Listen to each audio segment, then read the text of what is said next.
Hello class, welcome to the channel. I hope you all are doing well. So जैसा कि आपको पता है, हम यहाँ पर UGC NET paper 2 commerce 08 code के लिए तैयारी करते हैं। हम कॉमर्स में नेट जेआरएफ सेट के बारे में पढ़ते हैं। आज हम करेंगे क्लास हमारी 4 रहेगी। यूनिट 8 हम कर रहे हैं जिसका नाम है मार्केटिंग मैनेजमेंट। हमारी क्लासेस हिंदी और इंग्लिश दोनों ही लैंग्वेजेस में रहती है, तो लैंग्वेज से रिलेटेड आपको किसी भी तरह का कोई भी बैरियर नहीं होगा।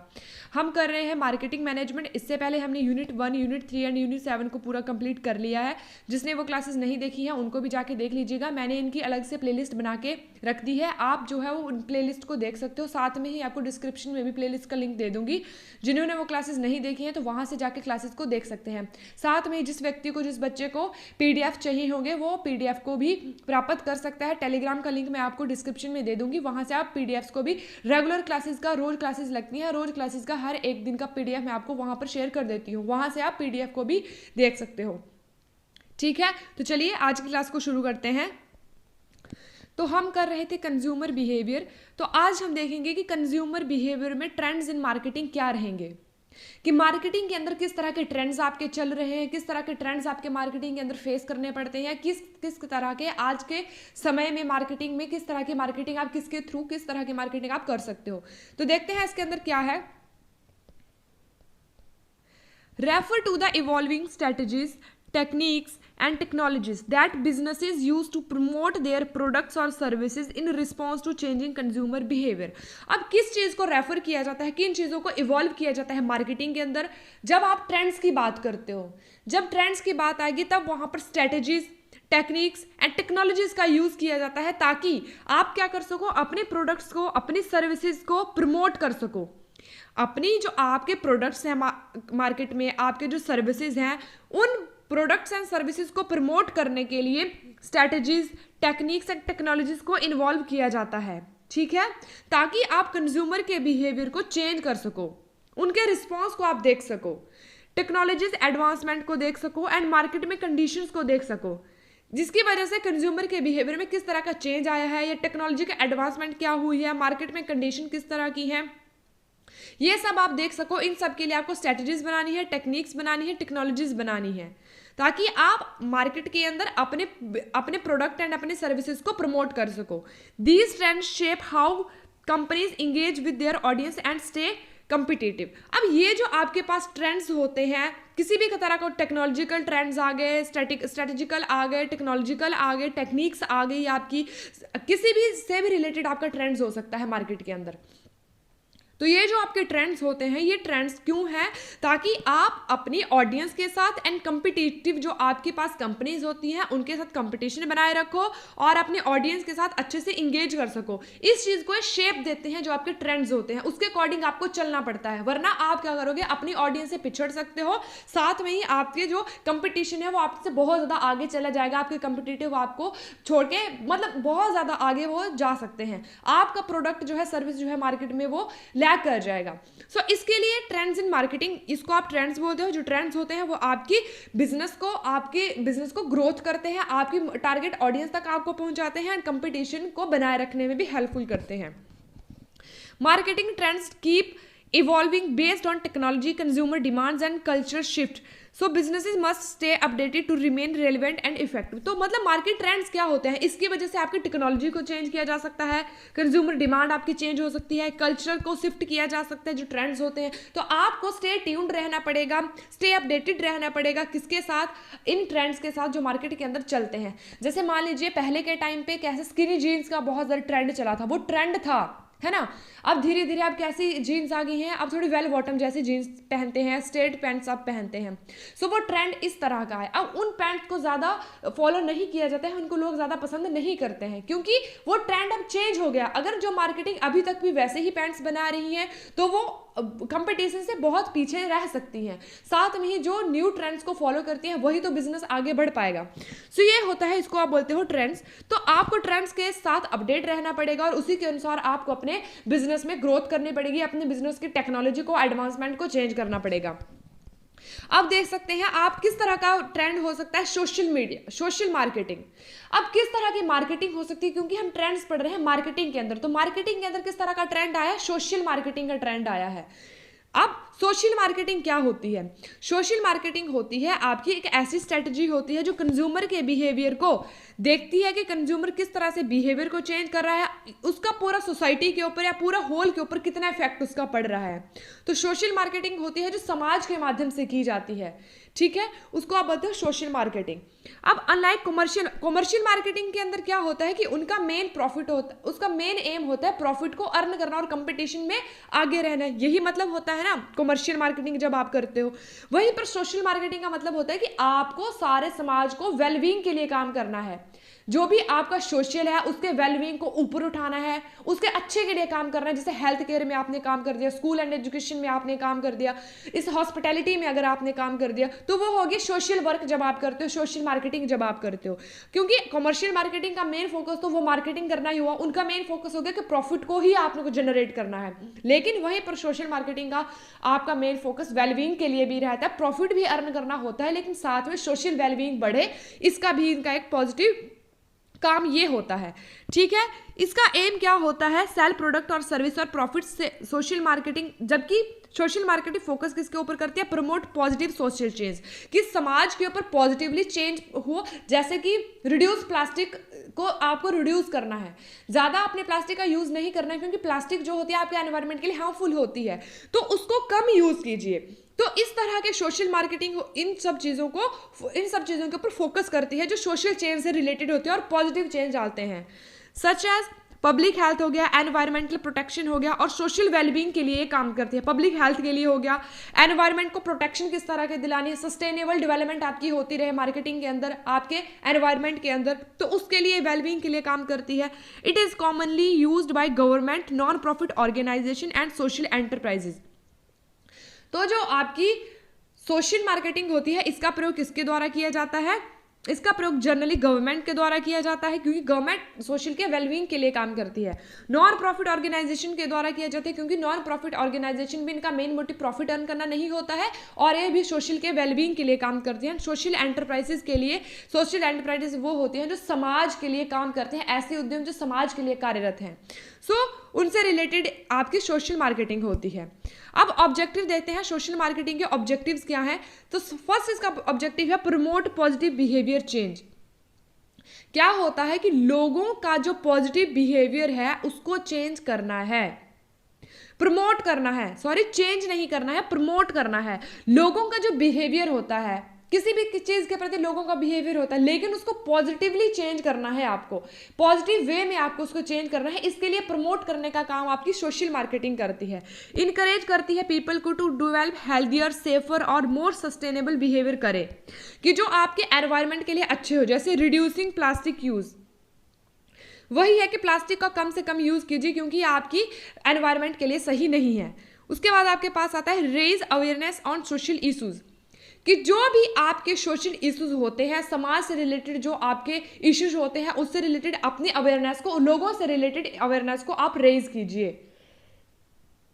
कि आप क्या करो, एजुकेट करो पब्लिक को अबाउट इंपॉर्टेंट टॉपिक्स। जैसे क्लाइमेट चेंज किस तरह से हो सकता है, ये किस तरह से हो रहा है, ग्लोबल वार्मिंग किस तरह से हो रही है, पोल्यूशन को कम कीजिए, डिजीज के प्रिवेंशन के लिए आप उनको अवेयर कर सकते हो। और जेंडर इक्वालिटी, की सभी का जो जेंडर होता है वो इक्वल होता है, इसमें किसी तरह का भेदभाव नहीं किया जाए। तो ये सब आपकी सोशल इशू होते हैं। इन सब से रिलेटेड आपको क्या करना पड़ेगा, कंज्यूमर को अगर आप एजुकेट करते हो, अवेयर करते हो, तो ये सब आपका सोशल मार्केटिंग के अंदर आता है। उसके बाद आता है influence public perception and attitudes. अब आपको क्या करना है, पब्लिक का परसेप्शन जो है, एटीट्यूड जो है, अगर किसी भी कंज्यूमर का, किसी भी लोगों का, समाज में जो लोग रह रहे हैं उनका अगर किसी चीज़ के प्रति नेगेटिव इफेक्ट है, नेगेटिव एटीट्यूड है, मिसकॉन्सेप्शन है अगर किसी भी इशू को लेकर, तो उसको आपको चेंज करना है और उसको पॉजिटिव एटीट्यूड में आपको तब्दील करना है। उसके बाद आता है इनकरेज कम्युनिटी इंगेजमेंट। अब क्या करना है, मोटिवेट करना है पीपल्स को to take part in social initiative like voluntary और ब्लड डोनेशन। जैसे कि कम्युनिटी के साथ इंगेजमेंट को बढ़ाना है, लोगों के साथ, समुदाय के साथ, सांप्रदायिकता के साथ मिलकर चलना है, लोगों को मोटिवेट करना है। किसके लिए? जैसे हो सकता है एग्जाम्पल इसका कि लोगों को वॉलंटरली खुद से लोग ब्लड डोनेशन करने के लिए आए।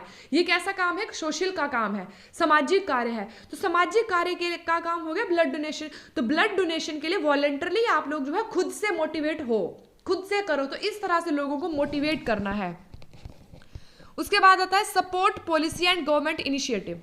जो भी पॉलिसीज होती है गवर्नमेंट के द्वारा, जो समाज के लिए अच्छी अच्छी जो पॉलिसीज चलाई जा रही है, इनिशिएटिव चलाए जा रहे हैं, उनका सपोर्ट करना, ये भी सोशल मार्केटिंग का आपका एक कार्य होता है। इनहेंस करना है पब्लिक हेल्थ एंड सेफ्टी को। जो भी ऐसे कार्य होंगे जो पब्लिक हेल्थ से रिलेटेड होंगे, प्रमोट करना है हेल्दी लाइफस्टाइल को, वैक्सीन ड्राइव्स करनी है एंड डिजीज प्रिवेंशन एफर्ट्स लगाने हैं। अगर पब्लिक हेल्थ को भी तो एंड सेफ्टी को भी तो इनहेंस करना है, तभी तो आपकी पब्लिक जो है वो प्रिवेंट रहेगी किसी भी चीज़ से। तो उसको जो है ताकि वो उनको किसी तरह के डिजीज ना हो सके, हेल्दी वो रह सकें, अच्छा लाइफस्टाइल वो व्यतीत करें, इसके प्रति उनको जागरूक करना है और इनहेंस करना है उनकी पब्लिक हेल्थ को। उसके बाद आपके पास आता है एडवांटेजेस ऑफ सोशल मार्केटिंग। अब सोशल मार्केटिंग की एडवांटेजेस क्या है, बस वही है जो हमने पीछे पढ़ा, जो इसकी कैरेक्टरिस्टिक्स हैं वही इसकी एडवांटेजेस हैं। जैसे प्रमोट करना है पॉजिटिव बिहेवियर चेंज को, वही सेफर एंड हेल्दियर, ताकि वो अपना लाइफ जो है वो जी सके। उसके बाद raise awareness on social issue, improve करना है पब्लिक हेल्थ एंड सेफ्टी को, इंक्रीज कम्युनिटी एंगेजमेंट, ये वही आ गया सब चीज़ें। उसके बाद इसमें नया है build a positive brand image. जो भी आपका ब्रांड है, ब्रांड रहेगा आपका जिसके रिगार्डिंग आप जो है मार्केटिंग कर रहे हो, उसके रिगार्डिंग पॉजिटिव जो है इमेज लोगों के दिमाग में हमको क्या करनी पड़ेगी, बिल्ड करनी पड़ेगी। Companies and organization using social marketing can enhance their reputation and credibility को वो बढ़ा सके, क्योंकि वो क्या करती है, सोशल मार्केटिंग का प्रयोग करती है उनके ब्रांड की इमेज को सुधारने के लिए। इसके बाद आपके पास आता है long term impact on society. इसका सोसाइटी के ऊपर लॉन्ग टर्म इम्पैक्ट पड़ता है, क्योंकि कमर्शियल मार्केटिंग जो होती है इनका मेन एम क्या होता है, प्रॉफिट को अर्न करना। वहीं पर सोशल मार्केटिंग का वेलबींग का काम होता है। तो जो समाज के लिए काम करती है कंपनी, जो समाज के वेलबींग के लिए कार्य करती हैं कंपनियां, उनका जो लॉन्ग टर्म इम्पैक्ट सोसाइटी के ऊपर पड़ता है। सो ये थी इसके कुछ एडवांटेजेस। अब इसके कुछ डिसएडवांटेजेस देखते हैं। High cost for large companies. तो डिसएडवांटेज में क्या आ जाएगा कि high cost for large companies को, जो बड़ी बड़ी कंपनीज होती हैं सोशल मार्केटिंग के लिए, जो सोशल वेलबींग के लिए अगर काम करते हैं, तो इनको बहुत ज़्यादा कॉस्ट जो है इनको उठानी पड़ती हैं, है ना। डिजिटल मार्केटिंग आपकी कॉस्ट इफेक्टिव होती है, लेकिन लार्ज स्केल में कैंपेन जब ये चलाते हैं, टीवी एड्स इनको करनी पड़ती है, बिलबोर्ड्स के ऊपर इनको अपनी एड्स चलानी पड़ती हैं, तो इसके लिए बहुत ज़्यादा फंड की आपको ज़रूरत पड़ती है। तो ये बहुत ज़्यादा हाई कॉस्ट अवेलेबल होती है। Measuring impact in challenging. अब इसको मेजर करना, जो भी आपकी सोशल मार्केटिंग हुई है उसको मेजर करना भी बहुत ज़्यादा डिफिकल्ट होता है, चैलेंजिंग होता है। क्योंकि कमर्शियल मार्केटिंग जब आप करते हो ना, तो कमर्शियल मार्केटिंग से क्या होता है, कितनी सेल हुई, सेल के रिगार्डिंग आपको पता चल जाता है कि आपकी सक्सेस हुई है या आपको कुछ उसमें सक्सेस नहीं हुई है, ये उससे पता चल जाता है। लेकिन वहीं पर सोशल मार्केटिंग के थ्रू जब आप करते हो, तो इसकी क्वांटिटी को मेजर करना, इसको क्वांटिफाई करना बहुत ज़्यादा कठिन हो जाता है। Culture and social barrier. कुछ आपके ऐसी कंपनीज होती हैं जो उस तरह के प्रोडक्ट्स बनाती हैं जो उस एक कल्चर के लिए अच्छे नहीं होते हैं, तो वहां पर अगर वो एड्स करेंगी तो उसके लिए वो बेनिफिशियल नहीं रहेंगे। तो इसके लिए कल्चर एंड सोशल बैरियर भी कुछ कंपनीज के लिए हो सकते हैं। Dependency on government and non profit support. अब इनकी डिपेंडेंसी जो होती है वो गवर्नमेंट सपोर्ट के लिए उनके ऊपर बहुत ज़्यादा ये बढ़ जाती है, क्योंकि फंड के लिए जो सोशल मार्केटिंग होती है वो फंड के लिए ज़्यादा गवर्नमेंट के ऊपर जो है वो एफर्ट करती है कि गवर्नमेंट से उनको मिल जाए फंडिंग। लेकिन इसके लिए उनको बहुत ज़्यादा जद्दोजहद करनी पड़ती है, इसके लिए प्रॉफिट सपोर्ट भी इनको नहीं मिल पाता है।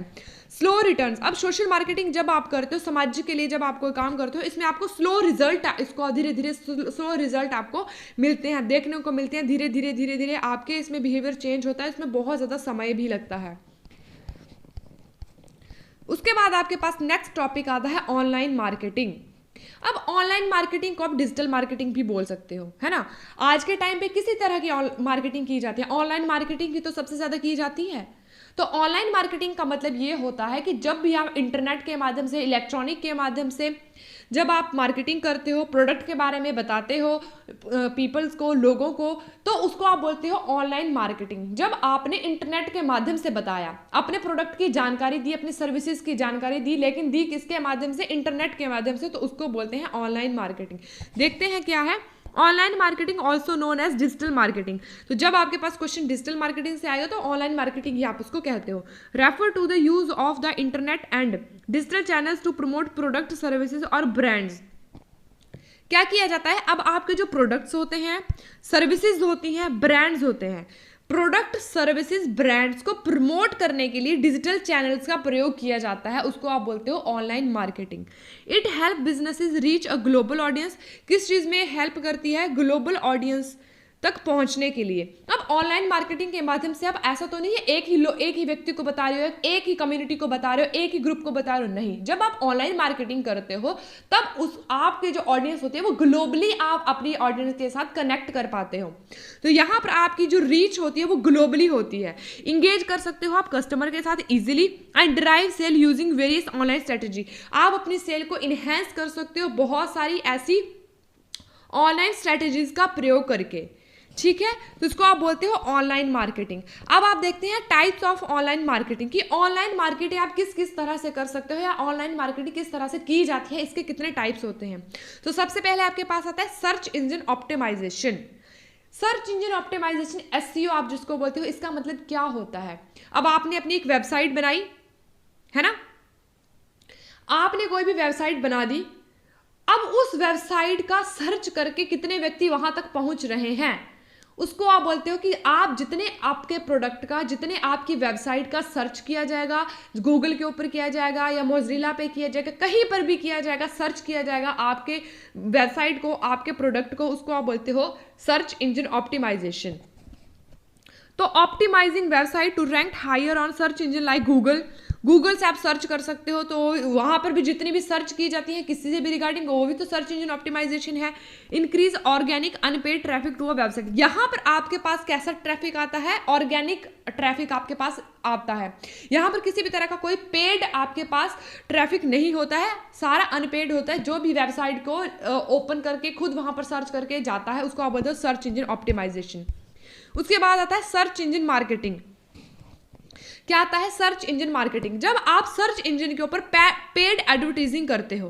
कैसी एडवर्टाइजिंग करते हो? पेड एडवर्टाइजिंग और सर्च इंजन के ऊपर, जैसे गूगल एड होगी, बिंग एड्स होगी, गूगल बिंग होता है, उसके ऊपर आप ऐड चला दो, गूगल के ऊपर आप ऐड चला दो, वो पेड एडवर्टाइजमेंट होगी कि आपको क्या किया? पेड किया गया, आपने एडवर्टाइजमेंट चलानी है, आपने किसी को पेड किया, ठीक है, और वहां पर उसने आपकी ऐड चला दी, आपके प्रोडक्ट की प्रमोशन कर दी, तो उसको बोलते हैं सर्च इंजन मार्केटिंग। ये क्या करता है? हेल्प करता है बिजनेसेस को appear at the top of search result through pay per click ads. वहां पर पेपर क्लिक होता है कि आप क्या करो, अब उसके ऊपर ऐड चल पड़ेगी, ऐड के ऊपर क्लिक करके आपके प्रोडक्ट तक इजीली पहुंचा जा सकता है। ऐसे बहुत सारे होते हैं, आपके यूट्यूब के ऊपर आपको देखने को मिल जाती है एड्स जो होती है, पेपर एड्स होती हैं, पेपर क्लिक्स होते हैं, सर्च इंजन मार्केटिंग आप उसको, ये बहुत ज़्यादा चलता है।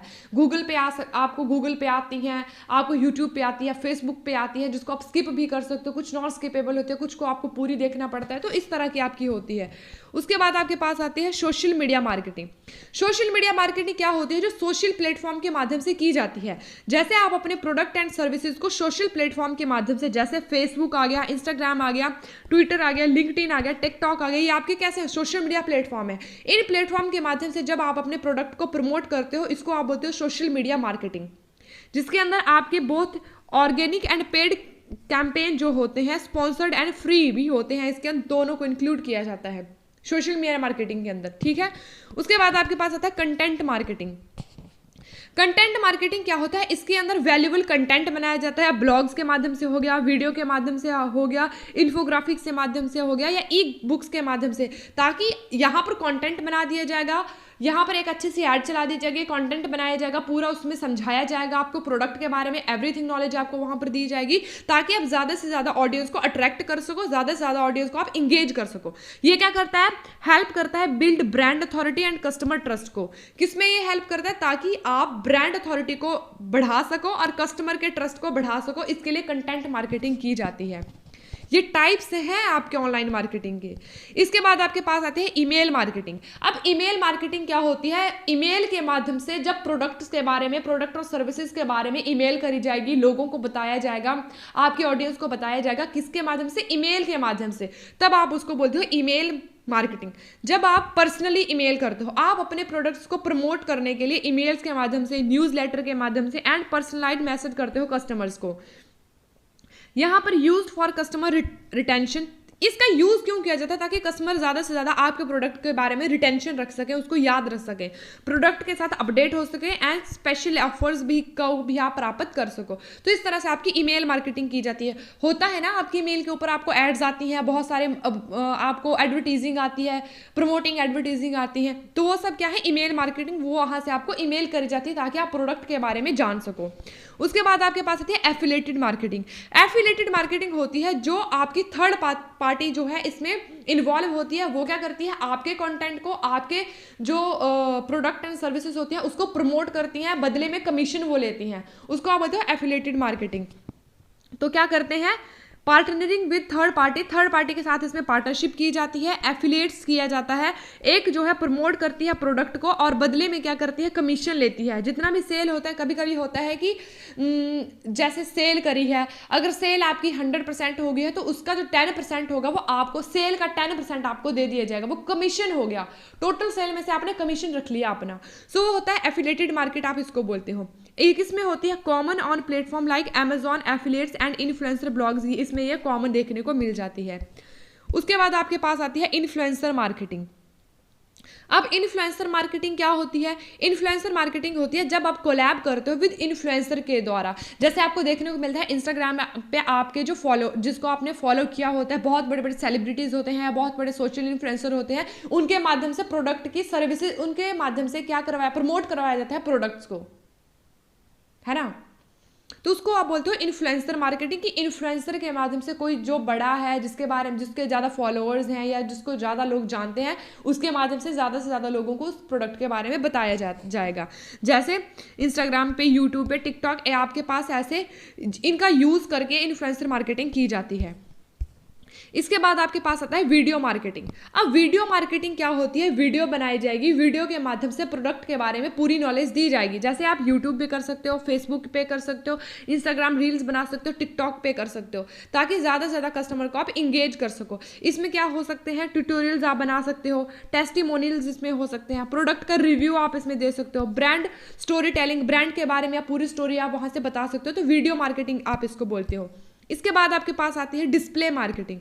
अब डिस्प्ले मार्केटिंग क्या होता है? कभी कभी जब आप देख रहे हो, जैसे गूगल चला रहे हो आप, है ना, वहां पर आपको पॉपअप आता है कि कोई भी एडवर्टीजमेंट आ गई, जब तक आप उसको कट नहीं करोगे वो कट नहीं होता, तो पॉपअप आता है, उसके ऊपर क्लिक करके भी आप वहां की वेबसाइट के ऊपर जा सकते हो, या आपके पास वीडियो आ सकती है, या आपके पास बैनर आ सकता है किसी एक रिगार्डिंग प्रोडक्ट के रिगार्डिंग। सो उसको आप बोलते हो डिस्प्ले एडवर्टीजिंग।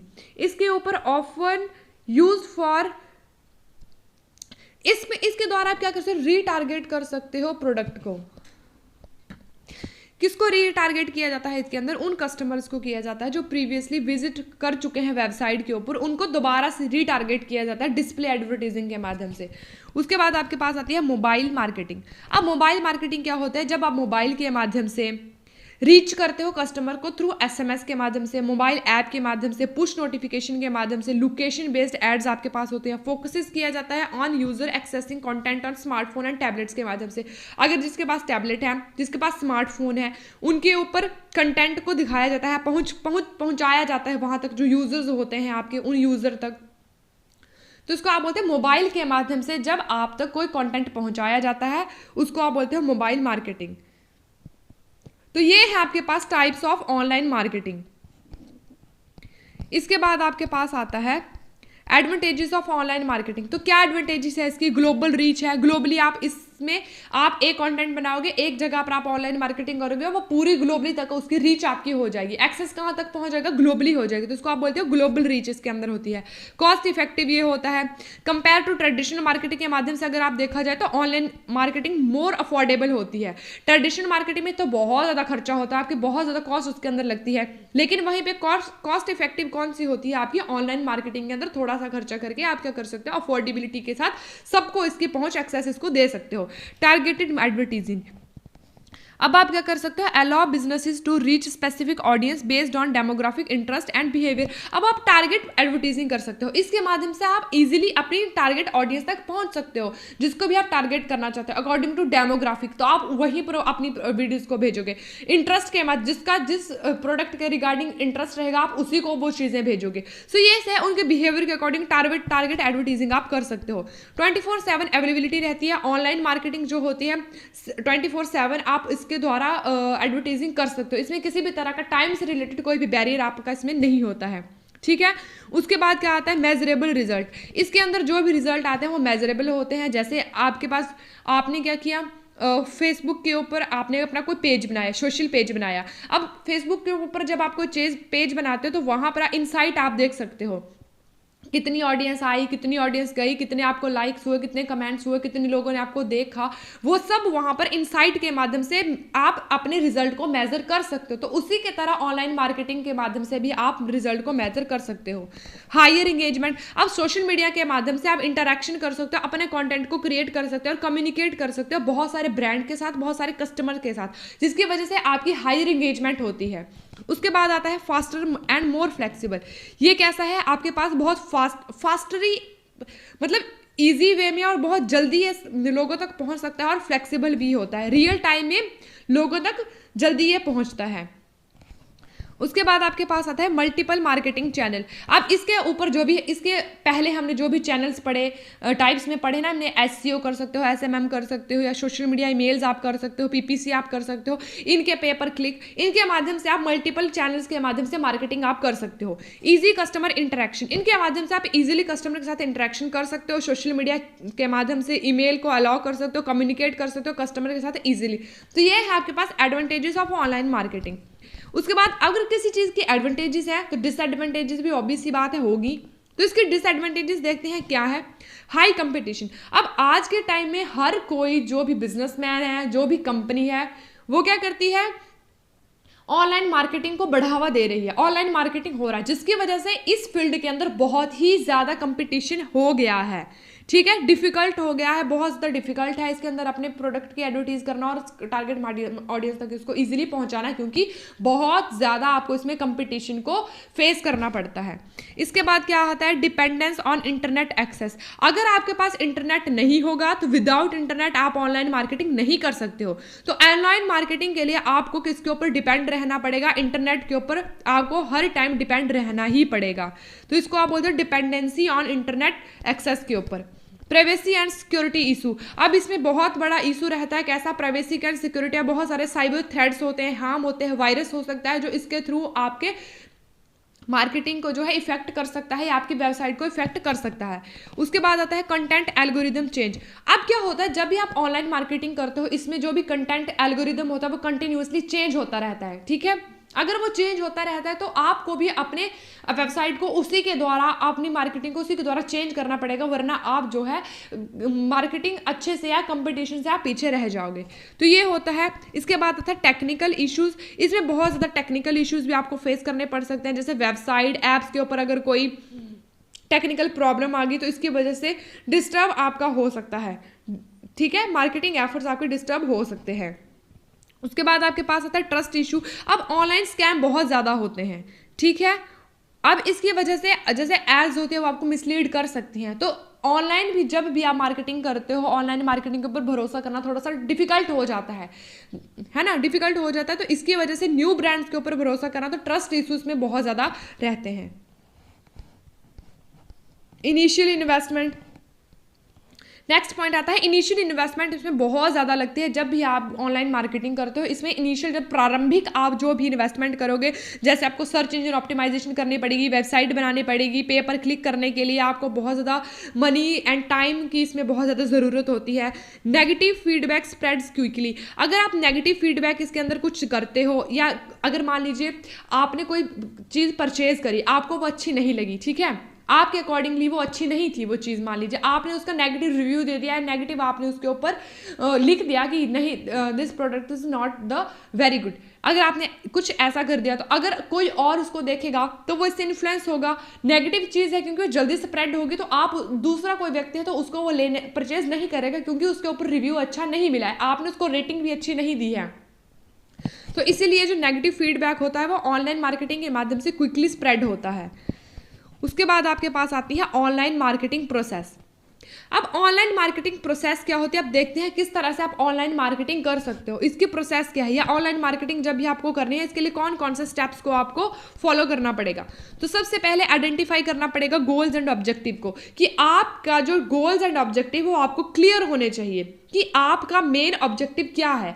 जब भी आप ऑनलाइन मार्केटिंग करते हो तो ऑनलाइन मार्केटिंग करने का आपका मेन ऑब्जेक्टिव क्या है, आप क्यों ऑनलाइन मार्केटिंग करना चाहते हो।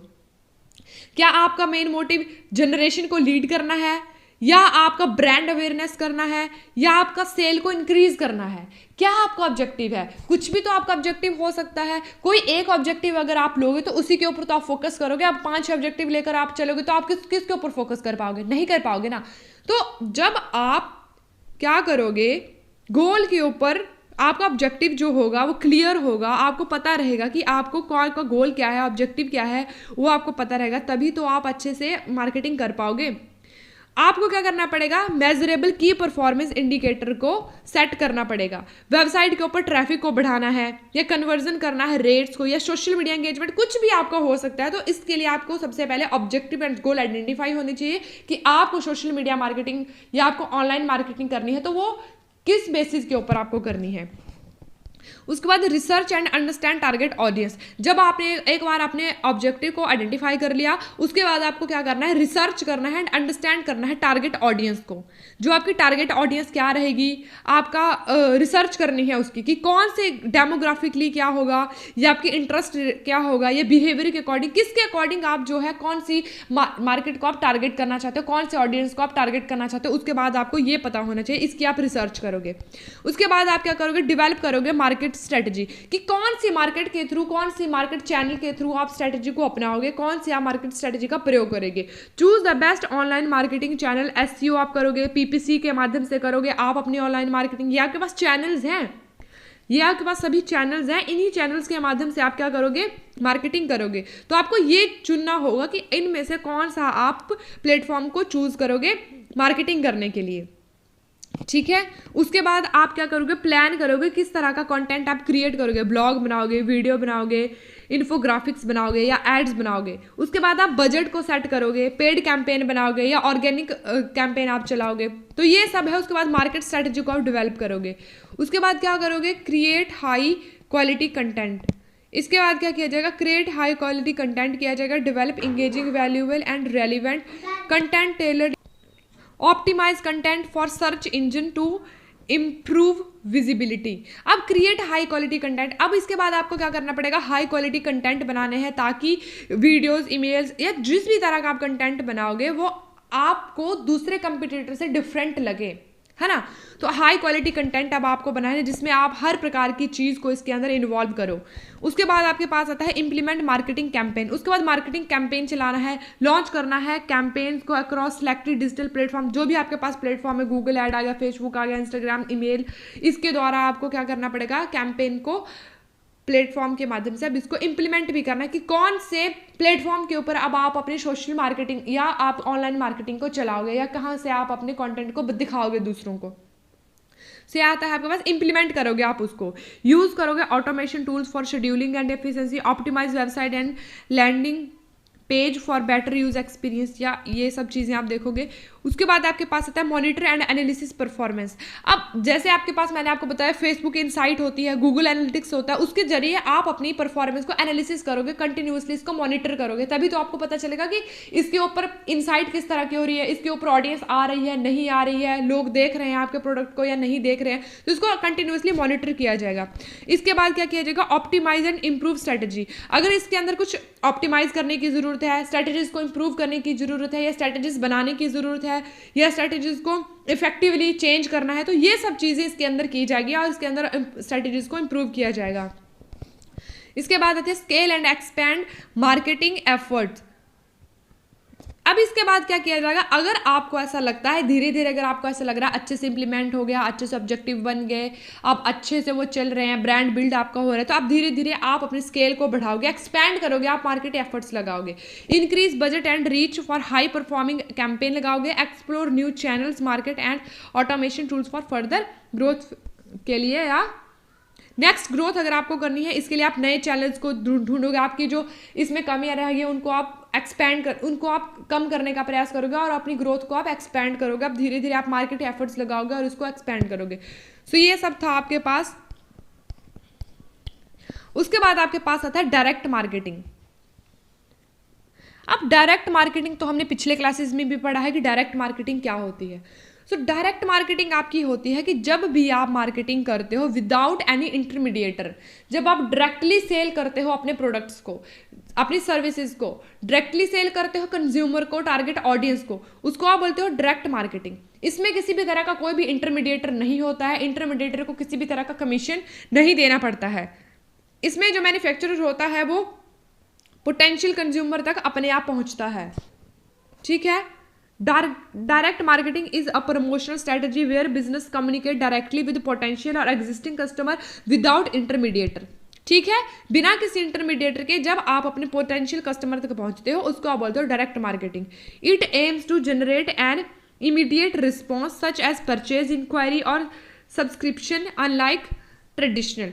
अब क्या होता है जब आप डायरेक्ट मार्केटिंग करते हो, डायरेक्ट मार्केटिंग के माध्यम से आपको कंज्यूमर के, कस्टमर की जो भी रिस्पॉन्स होता है उसका तभी ही पता चल जाता है, क्या उसको प्रोडक्ट पसंद आ रहा है या उसको प्रोडक्ट पसंद नहीं आ रहा, आपको उसका तभी ही पता चल जाएगा, उसका रिस्पॉन्स आपको एट द टाइम पता चल जाएगा। आपको इसके लिए किसी भी तरह का कोई वेट नहीं करना पड़ेगा जब आप डायरेक्ट मार्केटिंग करते हो। ठीक है, आप इसके माध्यम से हाईली टारगेट एंड पर्सनलाइज ये होती है, इसके द्वारा जो भी आप एडवर्टीजिंग करते हो वो आपकी हाईली टारगेटेड होती है एंड पर्सनलाइज्ड आपकी होती है। फॉर एग्जाम्पल ईमेल कैंपेन करते हो, एसएमएस प्रमोशन आप करते हो, टेली मार्केटिंग करते हो, डायरेक्ट मेलिंग करते हो, कॉमन फॉर्म्स और डायरेक्ट मार्केटिंग जब आप करते हो, ये सब आपके कैसे फॉर्म आते हैं, ये सब आपके डायरेक्ट मार्केटिंग के अंदर आते हैं। अब देखते हैं टाइप्स ऑफ डायरेक्ट मार्केटिंग किस तरह की होती है। ईमेल मार्केटिंग, वही जो आपको मैंने पढ़ाया कि आप इसके माध्यम से ईमेल और न्यूज़ लेटर्स के माध्यम से पर्सनली कस्टमर को ईमेल करते हो और अपने प्रोडक्ट के बारे में इनको जानकारी देते हो। इसके बाद आपके पास आता है एसएमएस एंड मोबाइल मार्केटिंग। अब एसएमएस मार्केटिंग क्या होती है, जब आप अपने टारगेट कस्टमर्स को, कंज्यूमर्स को ईमेल, मोबाइल के थ्रू एसएमएस करते हो। ठीक है, उनको जब आप मैसेज भेजते हो, अलर्ट्स भेजते हो, एसएमएस मोबाइल ऐप्स भेजते हो, तो ये सब आपके कैसे आते हैं, एसएमएस आते हैं। जैसे और restaurant sending a special deal विया टेक्स्ट मैसेज, जैसे आपके पास होता है ना, जैसे पिज़्ज़ा स्टोरी होती है या आपके पास स्टारबक्स है, किसी भी तरह का कोई भी आपके पास किसी भी तरह का है, कुछ भी जो फ्रेंचाइजीज होती हैं वो आपको बताती है ना, अगर आप शुक्रवार के दिन या शनिवार के दिन अगर आप पिज़्ज़ा खरीदोगे तो आपको by one get one free offer रहेगा, तो उसका आपको पॉपअप आता है, उसका आपको मैसेज आता है, तो वो क्या है, मार्केटिंग ही तो है, वो आपकी एसएमएस मार्केटिंग होती है, उसको आप बोलते हो एसएमएस मार्केटिंग के थ्रू भी आप मार्केटिंग करते हो। अब आपके पास आता है टेली मार्केटिंग। टेली मार्केटिंग क्या होती है, जब आप अपने प्रोडक्ट और सर्विसेज को सेल करते हो, किसके थ्रू, डायरेक्ट कॉल करके। आप कस्टमर को डायरेक्ट कॉल करते हो और डायरेक्ट कॉल के माध्यम से जब आप अपने प्रोडक्ट को सेल करते हो, आप उसको बोलते हो टेली मार्केटिंग। ठीक है, इसके बाद आता है direct mail marketing. Direct mail marketing होती है जब आप अपने कंज्यूमर को फिजिकली मेल करते हो, ब्राउचर्स के द्वारा करते हो या कैटलॉग्स के द्वारा करते हो, पोस्ट कार्ड करते हो, डायरेक्टली पोटेंशियल कस्टमर तक आप अपनी मेल को पहुंचाते हो, उसको बोलते हो डायरेक्ट मेल मार्केटिंग। उसके बाद आता है सोशल मीडिया डायरेक्ट मार्केटिंग, जब आप सोशल मीडिया के माध्यम से टारगेट यूजर तक ही आप फेसबुक, इंस्टाग्राम, लिंक्डइन आपके प्लेटफॉर्म हो गए, इन प्लेटफॉर्म के माध्यम से अपनी टारगेट ऑडियंस तक अपने प्रोडक्ट्स को पहुंचाते हो, उसको आप बोलते हो सोशल मीडिया डायरेक्ट मार्केटिंग। उसके बाद आपके पास आता है एफिलिएटेड मार्केट, वही जो हमने पीछे पढ़ा, इसमें थर्ड पार्टी होती है, थर्ड पार्टी कमीशन के बदले में आपके प्रोडक्ट को सेल करती है। सो ये आपके पास एफिलिएटेड मार्केटिंग आता है। उसके बाद आता है face to face and door to door marketing.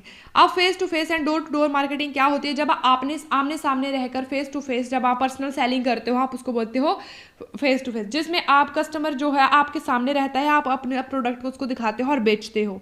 ये आता है face to face and door to door marketing, या घर घर जाकर जब आप प्रोडक्ट्स को बेचते हो। उसके बाद आता है एडवांटेजेस ऑफ डायरेक्ट मार्केटिंग क्या रहती है, तो इसमें हाईली टारगेटिंग, आपका जो कस्टमर होता है वो हाईली टारगेटेड रहता है, इसका जो आपका जो कस्टमर है वो फोकस्ड रहता है और आपको पता रहता है कि आपको कौन से कस्टमर को टारगेट करना है, तो हमें हाईली टारगेटिंग वो होता है। पर्सनलाइज कम्युनिकेशन, इसके द्वारा आप अपने कंज्यूमर से पर्सनली कम्युनिकेट करते हो। मैसेज कैन बी कस्टमाइज और address individual customer need increasing engagement. आप क्या करते हो, जिस तरह की कंज्यूमर की डिमांड होती है, जिस तरह की उसकी नीड होती है, उसके अकॉर्डिंग ही आप उसको वस्तुओं को दिखाते हो या उसी तरह से आप उसके साथ डील करते हो। इसको आप बोलते हो पर्सनलाइज कम्युनिकेशन। जब आप पर्सनली कम्युनिकेशन करते हो किसी भी कंज्यूमर के साथ, कस्टमर के साथ, उसको आप बोलते हो पर्सनलाइज कम्युनिकेशन। मेजरेबल रिजल्ट, अब डायरेक्ट मार्केटिंग के द्वारा जो भी आप रिस्पॉन्स प्राप्त करते हो वो मेजरेबल होता है, आप उसको मेजर कर सकते हो। आप देख सकते हो कि आपके कंज्यूमर को प्रोडक्ट अच्छा लगा या अच्छा नहीं लगा, या वो उसको परचेज करना चाहेगा या नहीं करना चाहेगा। आपको तभी ही पता चल जाएगा क्योंकि आप फेस टू फेस एक्सप्रेशन को उसके देख सकते हो। ठीक है, उसके बाद आपके पास आता है कॉस्ट इफेक्टिव। जो आपकी ये मार्केटिंग होती है ये आपकी कॉस्ट इफेक्टिव होती है। Compare to traditional advertising, direct marketing is often cheaper and delivers better result. तो कॉस्ट इफेक्टिव भी होती है एंड कंटिन्यूसली आपको इसका रिजल्ट भी पता चल जाता है। इसके बाद आपके पास आती है फास्ट एंड इमीडिएट रिस्पॉन्स, क्योंकि आपके पास कस्टमर जो होता है सामने ही होता है, तो कस्टमर के रिस्पॉन्स का आपको तभी ही पता चल जाता है, या तो उस चीज़ को परचेज करेगा या तो उसको परचेज नहीं करेगा। तो फास्टर एंड इमीडिएट रिस्पॉन्स आपको इसका मिल जाता है। इसके बाद आपके पास आता है बिल्ड स्ट्रॉन्गर कस्टमर रिलेशनशिप। आप इसके माध्यम से स्ट्रॉन्गर कस्टमर रिलेशनशिप को बिल्ड कर सकते हो। क्या कर सकते हो आप इसके माध्यम से, स्ट्रॉन्गर कस्टमर रिलेशनशिप को बिल्ड कर सकते हो, रेगुलर कम्युनिकेशन कर सकते हो, हेल्प मेंटेन कस्टमर लॉयल्टी को आप इसके माध्यम से मेंटेन कर सकते हो। फ्लेक्सिबल एंड स्केलेबल, जो आपकी डायरेक्ट मार्केटिंग होती है वो फ्लेक्सिबल होती है, फीडबैक आपको रियल टाइम में मिल जाती है, और स्केलेबल भी होती है। आप उसको स्केल इजीली कर सकते हो। जैसे आपको फीडबैक मिली, आप उस फीडबैक के माध्यम से जिस तरह की फीडबैक आपको मिली है उसी के द्वारा आप अपने प्रोडक्ट को क्या कर सकते हो, उसी के द्वारा स्केल कर सकते हो, उसी को आप इन्हेंस करोगे, उन चीज़ों को आप ध्यान रखोगे और उसके साथ ही आप इसको बढ़ाओगे। उसके बाद नो नीड फॉर इंटरमीडिएटर, ये तो सीधी सी बात है कि डायरेक्ट मार्केटिंग है तो उसमें किसी भी तरह के इंटरमीडिएटर की जरूरत नहीं होती है, तो उसमें थर्ड पार्टी की जरूरत नहीं होती है, डिस्ट्रीब्यूटर की जरूरत नहीं होती है जो कि आपके प्रोडक्ट के बारे में कुछ नेगेटिव रिव्यू दे सके। तो डायरेक्ट मार्केटिंग इसके द्वारा की जाती है। अब जब एडवांटेजेस है तो उसकी कुछ डिसएडवांटेजेस भी देख लेते हैं। अब क्या होता है, कैन बी इंट्रूसिव एंड और एनोइंग। अब कभी कभी इंट्रूसिव क्या होता है, अनुचित। इंट्रूसिव का मतलब होता है अनुचित, और एनोइंग तो आपको पता है कि एनोई आप उसको ऐसे एनोई करते हो। ठीक है, अनचाहे होते हैं। कभी कभी आपको इस तरह की ईमेल मिल जाती है, इस तरह की फ़ोन कॉल आती है डायरेक्ट मेल के माध्यम से, जिससे आप क्या होते हो, बोर हो जाते हो, चिढ़ जाते हो आपको कि क्यों, फ्रस्ट्रेट हो जाता है कस्टमर कि क्यों है बार बार फ़ोन ईमेल कर रहे हो। इसके प्रति क्या होता है, जो भी ये ब्रांड्स, इस तरह के ब्रांड्स होते हैं जो आपको बार बार कॉल करके तंग करते हैं, आप जो है इनके प्रोडक्ट से चिढ़ जाते हो और इनको परचेज करना नहीं चाहते।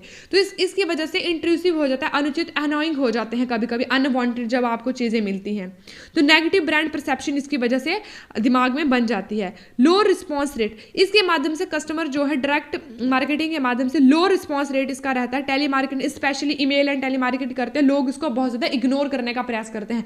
जैसे ही आपको कंपनी का कोई कॉल आता है आप उसको जल्दी से कट कर दो, आप सुनना ही नहीं चाहते हो कि ये क्या कहना चाह रहे हैं, है ना। तो ये बहुत ज़्यादा एनोइंग और कैसा हो सकता है, इसका रेट जो होता है बहुत ही लो रिस्पॉन्स होता है। इसके बाद आपके पास आता है प्राइवेसी कंसर्न।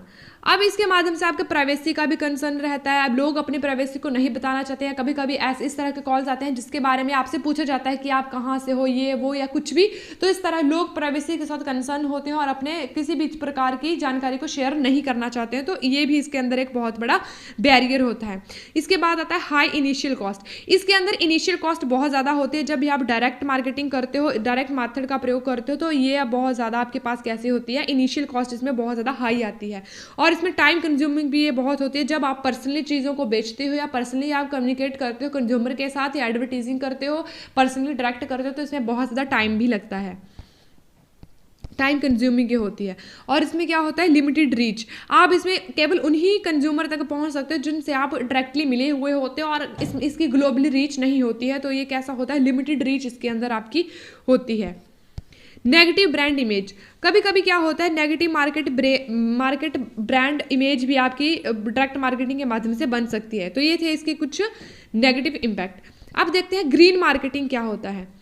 ग्रीन मार्केटिंग वो होता है, ग्रीन मार्केटिंग का मतलब होता है कि जब भी इस तरह के प्रोडक्ट बनाए जाएंगे जो इको फ्रेंडली होते हैं, इसको बोलते हैं ग्रीन मार्केटिंग। कैसे प्रोडक्ट जो इको फ्रेंडली होते हैं, जब उन प्रोडक्ट एंड सर्विसेज को प्रमोट किया जाता है जो इको फ्रेंडली होते हैं, इसको ग्रीन मार्केटिंग बोला जाता है। इट इंक्लूड सस्टेनेबल प्रोडक्शन, किसको, ये प्रोडक्शन को जो आपके सस्टेनेबल होते हैं, जो आपके एनवायरनमेंट के लिए अच्छे प्रोडक्ट्स होते हैं, उनको ये प्रमोट करता है, तो इसको बोलते हैं ग्रीन मार्केटिंग, है ना।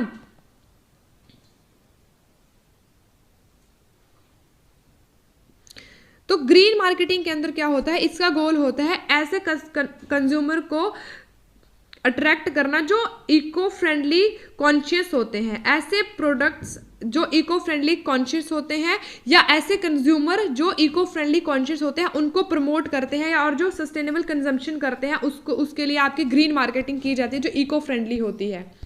अब एग्जाम्पल क्या है, जैसे इको फ्रेंडली पैकेजिंग आप लगा लो, सस्टेनेबल सोर्सिंग आपके पास आ गया, जैसे आपके पास एनर्जी एफिशिएंट प्रोडक्ट, ऐसे प्रोडक्ट आ गए जो एनर्जी को कम कंज्यूम करते हैं, क्योंकि एनर्जी जब आप लगाते हो तो उसमें भी पानी का प्रयोग किया जाता है, कोयले का प्रयोग किया जाता है, वो भी तो आपके एनवायरनमेंट के लिए सही नहीं है ज़्यादा अगर आप इनका प्रयोग करोगे। कॉर्पोरेट सस्टेनेबिलिटी इनिशिएटिव, जो कॉर्पोरेट सरकार के द्वारा इनिशिएट चलाए जा रहे हैं, उनमें जब आप कार्य करते हो, जैसे ट्री प्लांटिंग प्रोग्राम, अपने खुद से भी आप जब समाज के लिए खुद से भी जब आप एनवायरनमेंट के लिए कार्य करते हो, वो हो गया, खुद से कार्बन ऑफसेटिंग कर दी, आपने ट्री प्लांटिंग कर दी, ट्री को प्लांट किया, ज़्यादा से ज़्यादा ट्री आपने लगाए, इसकी वजह से क्या होगा, एनवायरनमेंट तो आपको सुरक्षित रहेगा, है ना। सो इको फ्रेंडली प्रोडक्ट जब बनाए जाते हैं या इनको प्रमोट किया जाता है, इसको आप बोलते हो ग्रीन मार्केटिंग।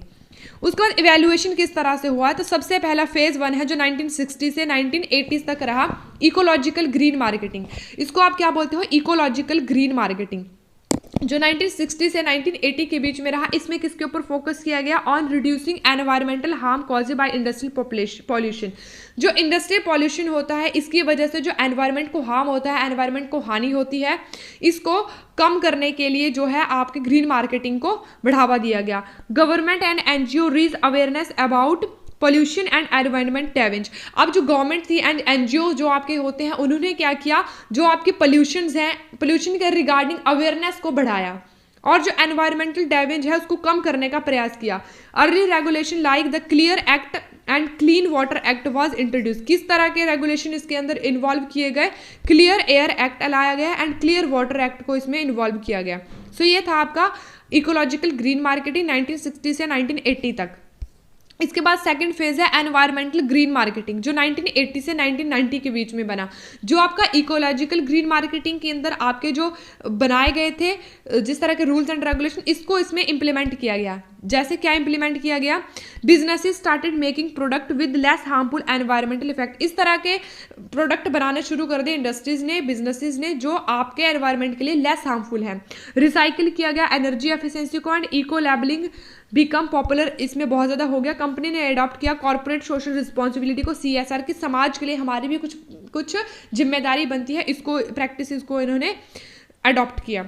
उसके बाद फेज 3 आता है सस्टेनेबल ग्रीन मार्केटिंग, जो 2000 से प्रेजेंट तक अभी तक चल रही है, जिसके अंदर consumer become more environmentally aware demanding sustainable product. अब इसके अंदर कंज्यूमर आपके बहुत ज़्यादा एनवायरमेंटली अवेयर हो गए हैं, जो किस तरह के डिमांड करते हैं, सस्टेनेबल प्रोडक्ट की डिमांड करते हैं।